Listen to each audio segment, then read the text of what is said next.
Hi, everybody. Welcome to another episode of Two Comma Coffee Club. I am Michelle. I am with Lene and Valerie. And today it is Winning Wednesday. So, Yeah. hello, ladies. Hello. Hello. Winning. Winning. Winning Look at Wednesday. that. Yeah. Um, so today we are talking about revision. Yes. It's one of Neville's tools in order to manifest your desires, and I use it a lot because a lot of the time we hear news that we really don't want to be hearing, and so often I change the conversation so that I can hear what I desire to hear to make it fact. What do you girls do?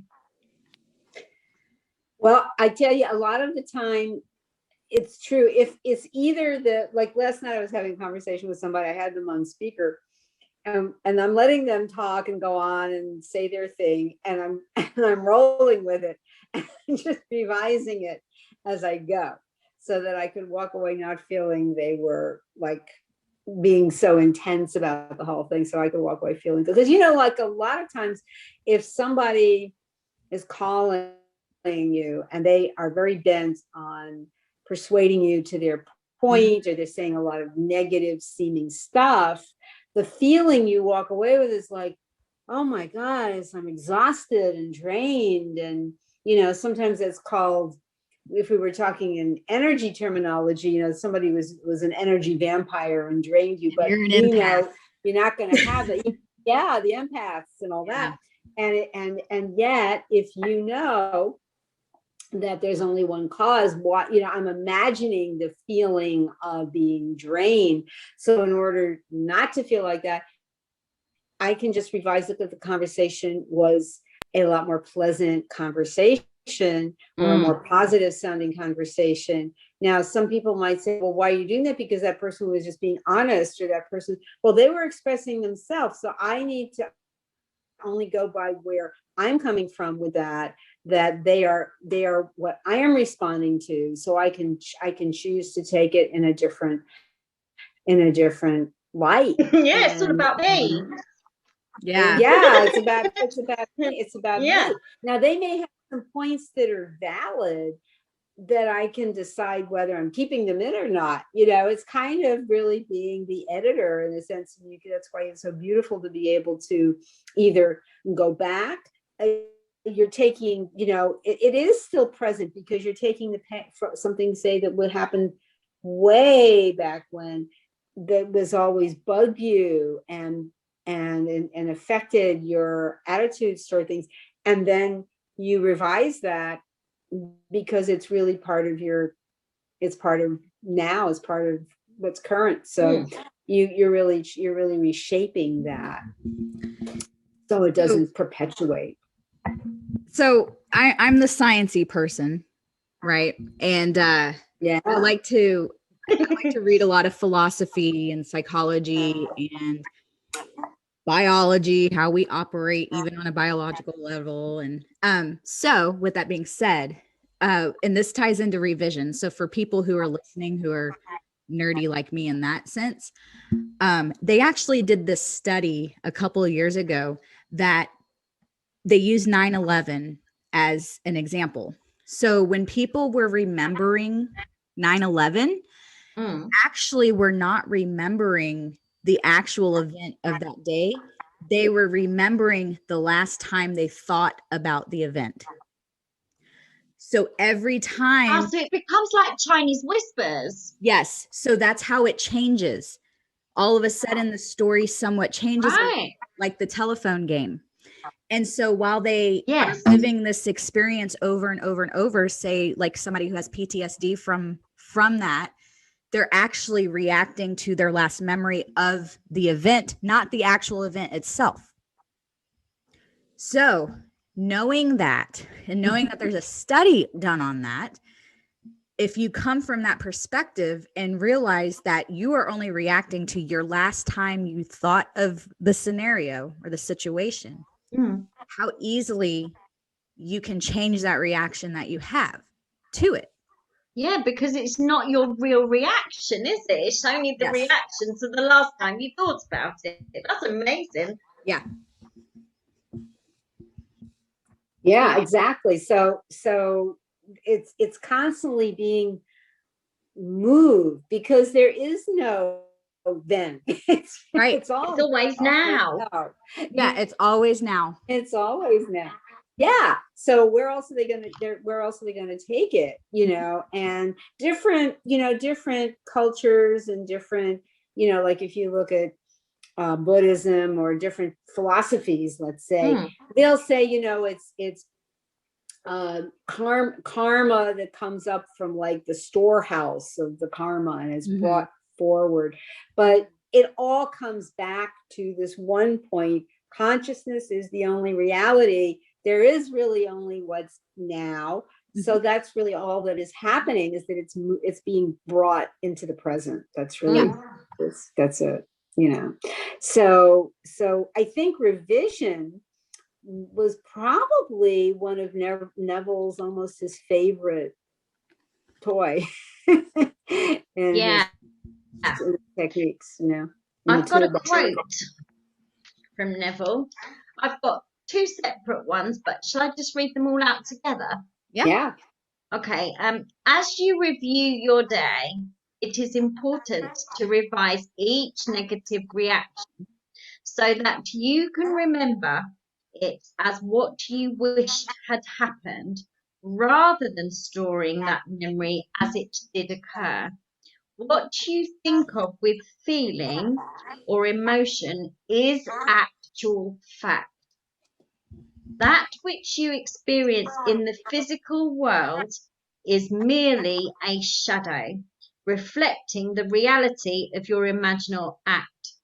Therefore, when you revise a conversation or an unhappy experience or a quality about yourself, you are literally experiencing it in reality.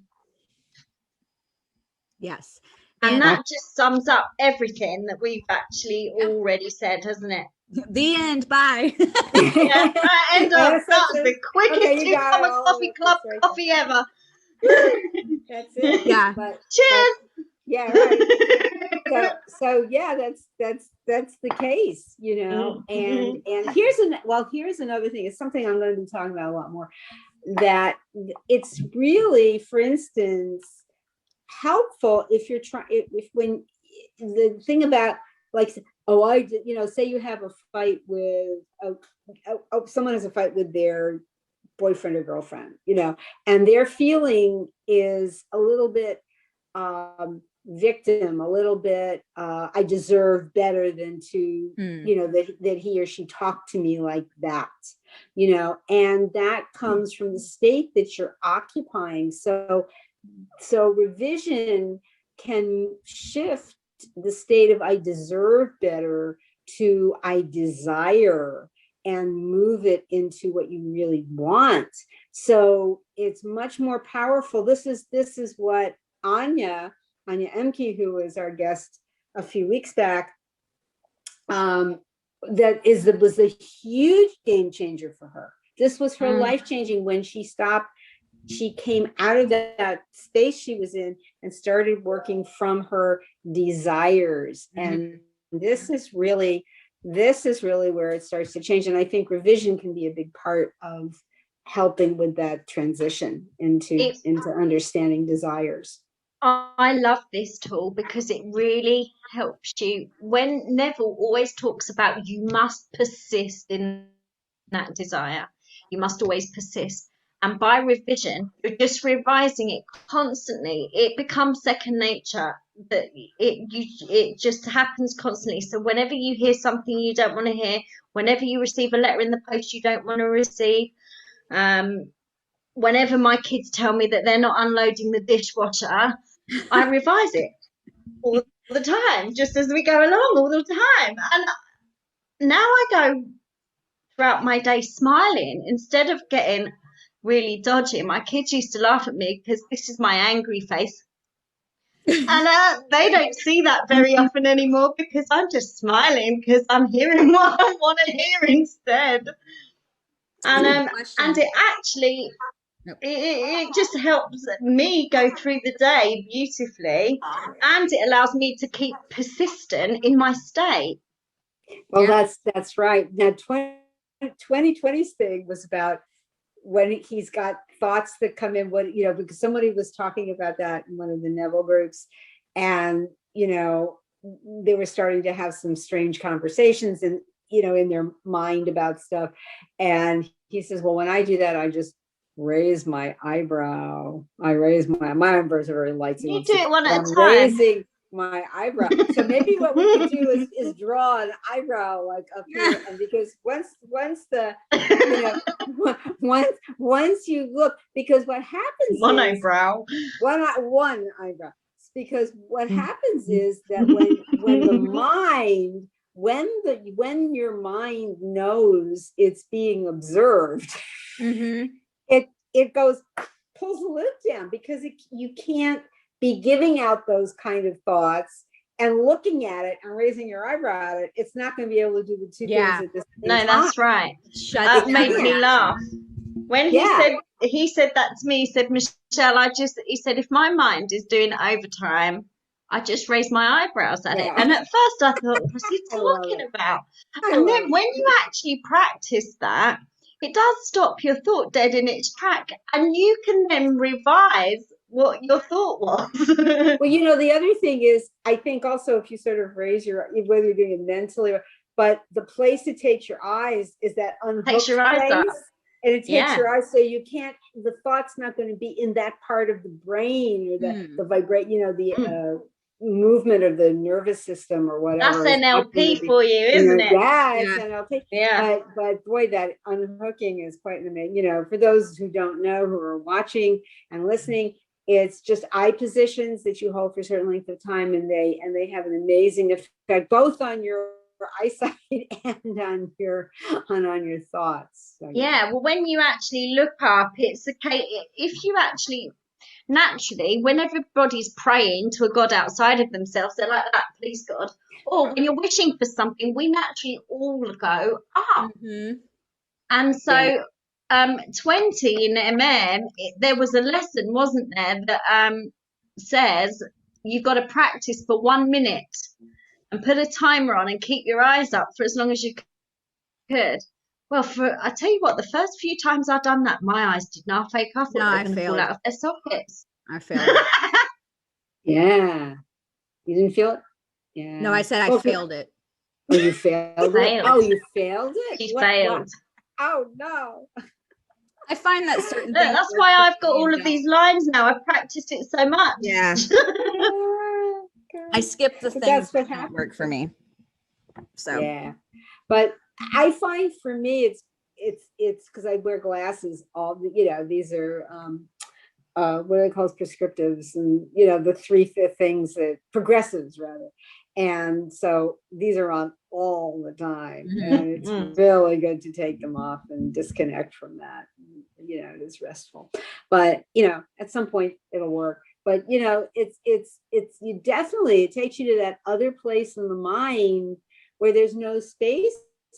There's no space for that. You know, there used to be a term in the New Agey arena. They used to call it the God module. I think that was up here. So clearly that's why, like you say, Michelle, when you're praying, people are always up there. That's why they say God's up there. Yeah. Because you are the one. Yeah. You're looking up at, you know, that's right. Exactly. Or the third eye is actually not considered. This is just symbolic. That there's, you know, when they wear the little dot, which is called, it's like in the middle. But it's, you're right. That's it. That's it. When it's right, it's kind of back here. And then down. And it's like, it's really inside back there. How do you get your eyes back there? Yes, that's why we're doing that. So it's You're taking fluoride to a whole new level. the eyeballs are flipping around. You got, I know, this is another thing I used to say to my kids, I've got eyes in the back of my head. Yeah, you just right. your glasses and yeah.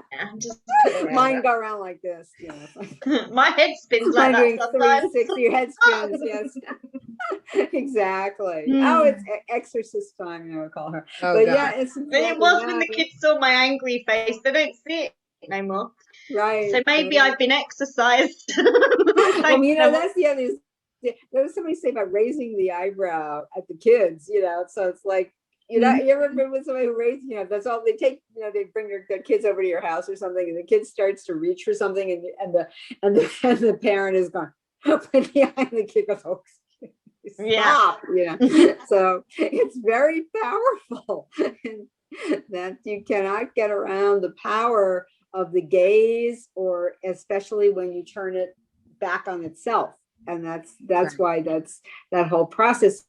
So in a sense, revision is turning it back on itself, so that by changing it, flipping the script, rewriting it to that. And I mean, okay, it's like, I was always one of those people who, if I had an unpleasant conversation or situation, I would think of after I left, I'd be the one thinking for 3 days later of all the things I could have said. Yes. Yes, I've done that. Oh man, that was so cool. I got to write that down for next time. So put it in my notes, I keep. But how much quicker? How much quicker is it just to revise the conversation See? right there on the spot? And then they'll be even more annoyed because you're standing there smiling at their conversation. Yeah, exactly. So it certainly makes sense to you're gonna want to definitely revise, because people just all they think it's thought, how what's the point, how can you do this, it's impossible, or it's lying. Or it's lying, yeah. Because we all know it's lying. Yeah. We all know those people who do not tell the story of what actually happened. Like, say, like domestic violence victims, they have always had where the perpetrator is not remembering what happened correctly. No, you weren't thrown into a wall, you fell. That kind of thing. So it does make it very hard, or I should say it can be harder for people who are still in that, or still kind of have that. That's only because of the state they're in. Right. The victim state of having been abused and things, and not discounting that has happened to people. I've been there, so it can, that kind of has me pose a question for you guys, not necessarily that I have the question, but maybe somebody who's watching, is what differentiates revision from lying, where you're not telling what actually happened. You see what I'm saying? I feel like it's a gray area. So that people will think that revising is actually lying. Yes. And so why are you lying to yourself? Yes, that's okay. So what's your answer to that? How would you see that? I mean, I think, to me, part of it is not talking about it. I think part of it is, is it's really just for you to experience what the way you want it, you'd want to see it have turned out. So that's what I think the revision is really for, rather than something that you're going to be broadcasting in that way. But because you've been more directly involved in that, how would that work for you? From that, that's a great question. So I can give an example. So I left an abusive person, and at that time, and this is what I was telling you guys yesterday, is I share this story when it's needed, but I don't necessarily live and feel into it anymore. Right. So what I'm sharing is not necessarily affecting me to this day. However, it can help people understand. So when I left So the real story, right? The real story, when I left that relationship, it was hard. He got in my way in every way that he could to prevent me from leaving, and drug out a divorce for 2 years and turned around and got married 2 months later. Who knows why? But it was the point of control, right? And so I had to battle that constantly. But when I look back, I'm like, it actually was easy. Everything literally fell onto my plate to get it done anyway. Right. And that's revision. That is Yes. revision, because now I see it that way. I'm not living in the, oh my God, this was such a struggle and I'm so scared still and all this other stuff. I see it as, damn, like shit really did unfold perfectly. You know, I got out of there. It worked. Yeah. You know, and that is key. And that's why it's not lying, because I'm not telling what happened. I just am reacting to it differently, and it's not impacting my current present moment anymore. Yeah, because you're in the now. So Yes. when you're revising, it doesn't, when you look back, everybody's had something bad that's happened to them. Everybody. But what it's actually how, if you are aware of revision at the time, it doesn't stop it from being true. Mm-hmm. What it does is it puts it in the past, and it then corrects your now and your future, so that you've changed state. So you've changed from being the victim of, say, the domestic abuse, whatever it was that happened, to where you're at now. And by revising it, it's as if it's rerouting your path for you to what it is that you do desire. So that's why it isn't a lie, because you're still very aware of what happened in your past. You know that it happened. And when you look back on it like you did, it's not that you're grateful or thankful that it happened, Right. but that you're thankful for the journey, because it's where it's put you where you are now. Mm-hmm. And it doesn't cause me any more reactions. Because the you've PTSD, revised it. It's not there anymore. It See, doesn't trigger me. It's not a denial. Right. And I think that's what people, like, oh, you're just denying. You're just, you're blocking it out because it was so bad. And which is like spiritual bypassing. Right. There you go. It's like spiritual bypassing, numbing out, zoning out, and trying to throw it away. But really it's actually recognizing there is only me.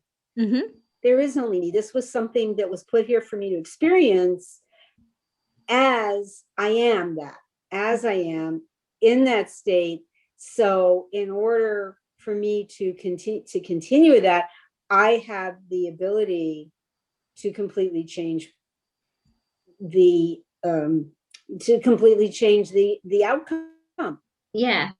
It's like when you're in whenever something bad's happened, naturally everybody tries to find a scapegoat or something to blame, because they don't want to take the responsibility.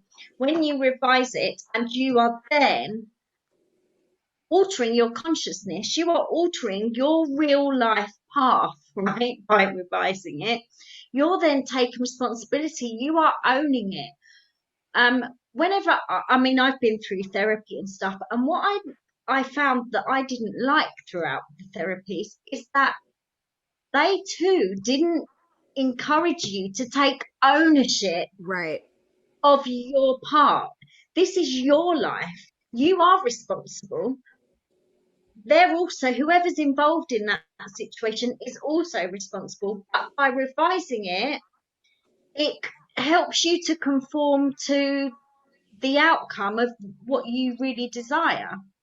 Yeah. And like, just to be clear, it doesn't mean like it's not taking blame like a lot. And I'm just bringing up domestic violence because that's just like on the top of my head right now in regards to this. But like, a common theme is for like me, like when I left, I was very hard on myself. Like, this is my fault. I somehow deserve to be hit. I deserve to all this stuff, right?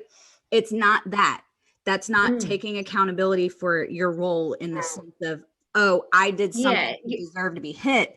No, what happened is that fear of that person, the imagining of, oh my God, what's going to happen when I get home?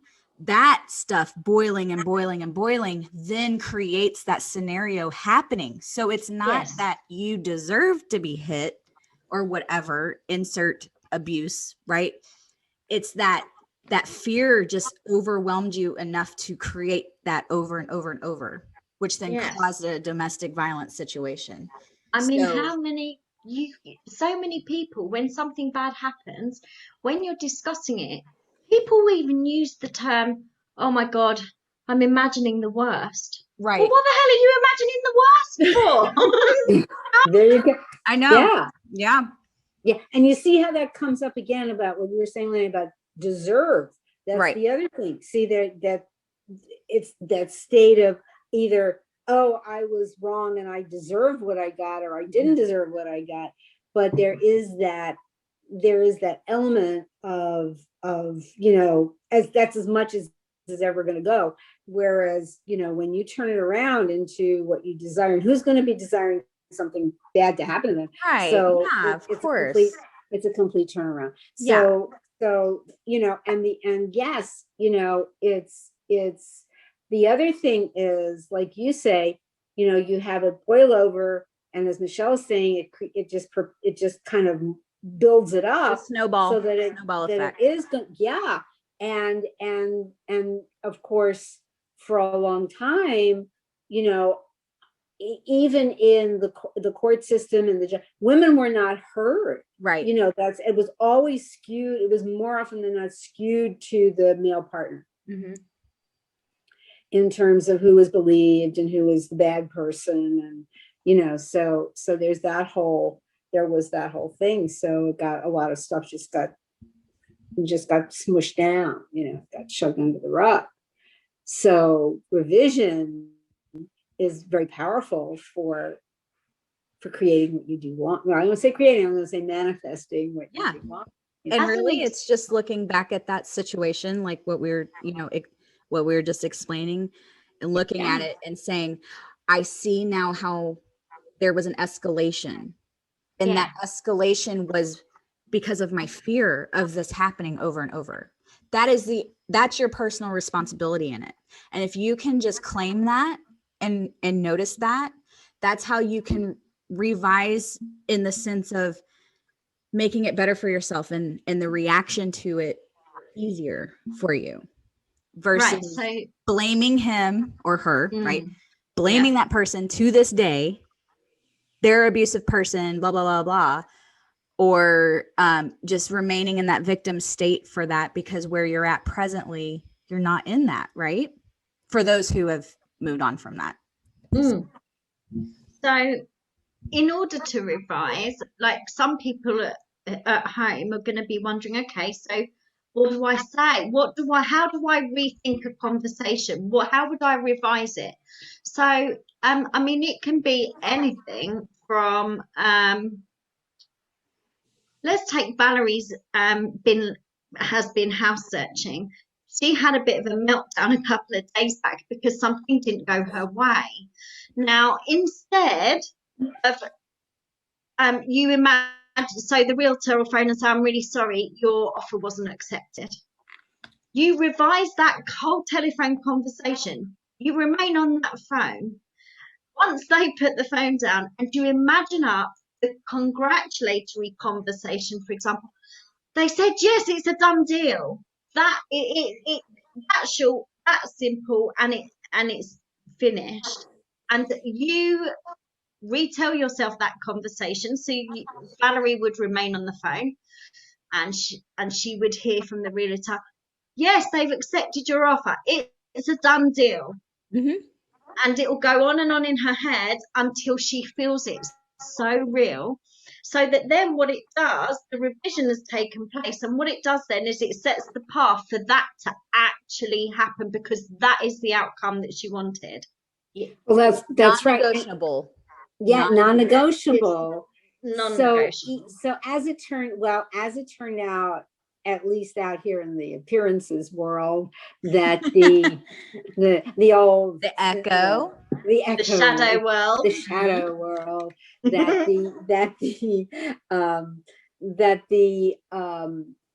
the person was only going to accept their asking price. It was a little bit of a strange situation. And then I drove out there and looked around the neighborhood, and I said, I think this is leave some things that could be cool or better, So, but by doing revision, it makes it easier for the next thing I'm seeing to actually happen. So it takes away that that edge of problems being there, that it's going to be much easier, much simpler, surprisingly uncomplicated, surprisingly faster than people are saying it's going to be. So that was a lot of the conversation I was having last night was, oh no, this can go on for a long time, and but because there's all these things you have to check out. But on the other hand, a lot of these things can happen really, really fast, so because people think that's the process. It has to be slow. It has to be not necessarily. Oh, yeah. Once you understand how the revision is going to work. I mean, that was, if somebody's quite emotional and in a very vulnerable situation, like we've talked about with domestic abuse, say, what scenario could they revise up? Yeah. So what would you say on that? What would I say? Well, yeah, from a domestic abuse situation. So this may be very worldly of me, but I don't care. And actually, Michelle, I just told you this yesterday. I'm all about practicality. So naturally, and this is where manifesting feels natural, right? Naturally, you would take a practical step towards something, right? So sometimes if you're in a situation such as that, the practical step is not to go hide in your room and imagine lovingly for the person who's chasing after you. The practical step would be getting out of that house, going somewhere you feel safe, and then imagining lovingly. And this is just assuming that someone has read Neville and fully understands the concepts, right? So sometimes it doesn't look like just, where I'm in my house, I feel safe. I can go to my bedroom and imagine lovingly for someone that's on my fucking nerves. Or I can, you know what I'm saying?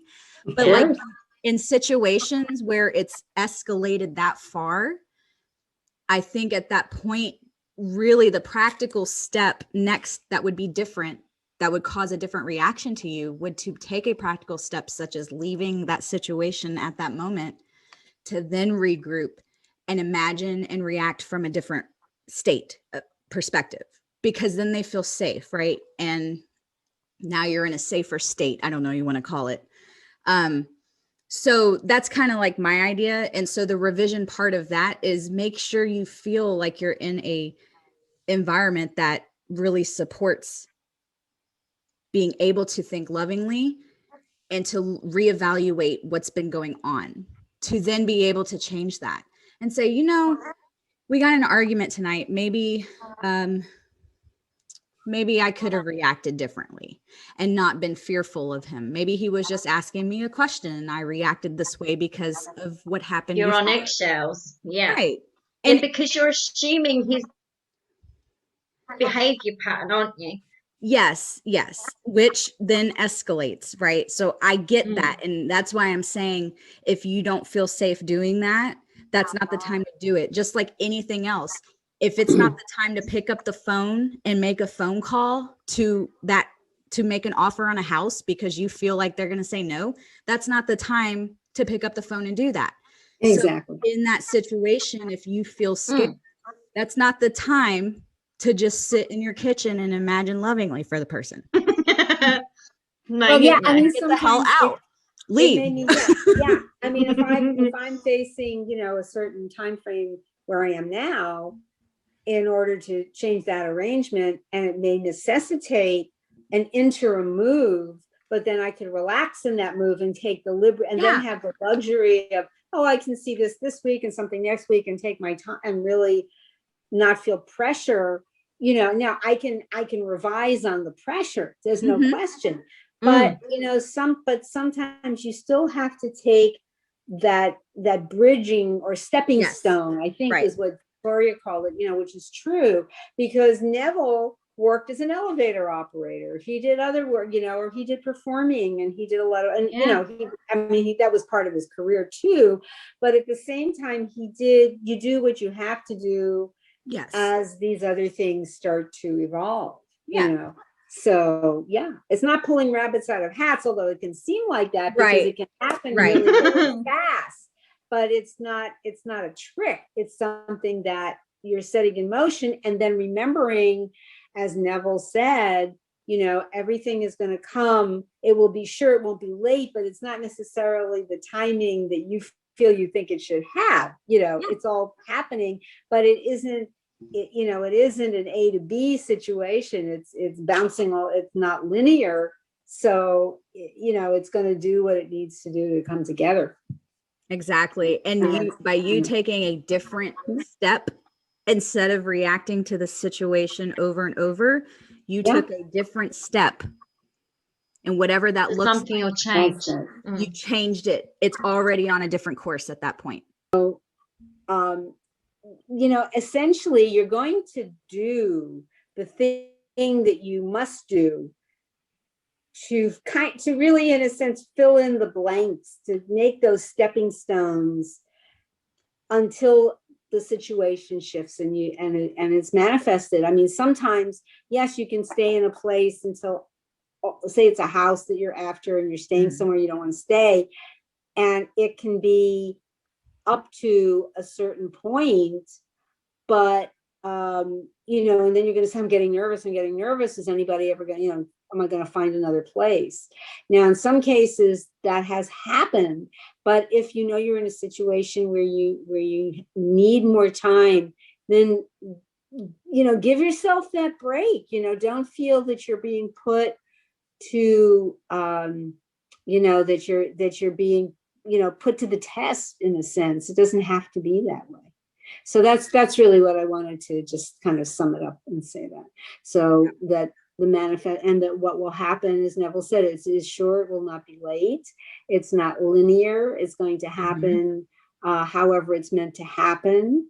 And, whoever is involved or not involved, not to worry about, other parties so much about it. It's just all going to come together. Yes, not the how. Stay in the end. Stay in the end, exactly. Yep. So that's really it. Yeah. So that's about it for today, guys. That was good. Thank you. Thank you. It was excellent. You were amazing, Renee. You hit that was a heavy topic, and you went in there, Michelle, you look vibrant. Your hair was fabulous. Oh, thanks. Oh, Lene, for everybody at home, can you mention your book? Because your book about anxieties would really help people that might be in that vulnerable situation, and help them and that will really help them manifest and get out of the state that they're in. Yeah. And my book is called Anxious No More, Take Back Control of Your Life. And you can find it on Amazon. It's a short and sweet read. I am all about getting straight to the point, because when you read a 500-page book on how to get rid of your anxiety, who the hell doesn't have anxiety opening that damn book? That's a lot of pages. Yeah, they've got to go through a hell of a lot of book before they can sort it out, and then it doesn't always work. Right. And I've read your book, and it's amazing. Yeah, like it really is simple. It really is simple. And like I mentioned earlier with, say you're leaving a domestic violence situation, the simplicity of it is not your situation, of course. That can become very complex. I understand that. But the simplicity of taking a different step this time, whether that's calling a family member to come get you, go stay the night somewhere, to really reevaluate what's going on in your life, just taking a simple step like that can just put you on a whole different course, right, into what you actually want. And so that's kind of what the book's about. It's just really taking a look at how you're viewing things, right? And how to change your view. Yeah, and just changing that. Well, good. thank you very much, ladies. We've had really good chat today. Yeah. We might do part 2 on this topic. Yeah. Because I had to bring up the blizzard last week. That got revised a lot. Yes. So for those at home, you can follow us on YouTube, 2 Coffee Club. You can follow us on TikTok, 2 Coffee Club. You can also look us up on Facebook, 2 Coffee Club. And we have a podcast, 2 Coffee Club. So don't be shy. You can contact us at 2 Coffee Club, gmail.com. We're all about the coffee. I'm still waiting for somebody to ask us why we're called what we're called. For another day. Uh-huh. Do we reveal that today? No, wait till somebody asks us. And while we're at it, I just want to inform everybody that we are going to be doing an hour live talk on the Gather platform. Tickets will be available nearer the time, but please be aware that we are going to be doing a course about money anxieties.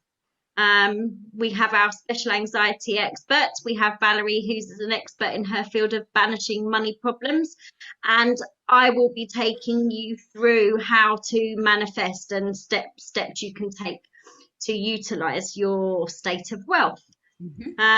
So stay tuned for that. We'll keep you up to date, and we'll see you next week. Bye. Bye.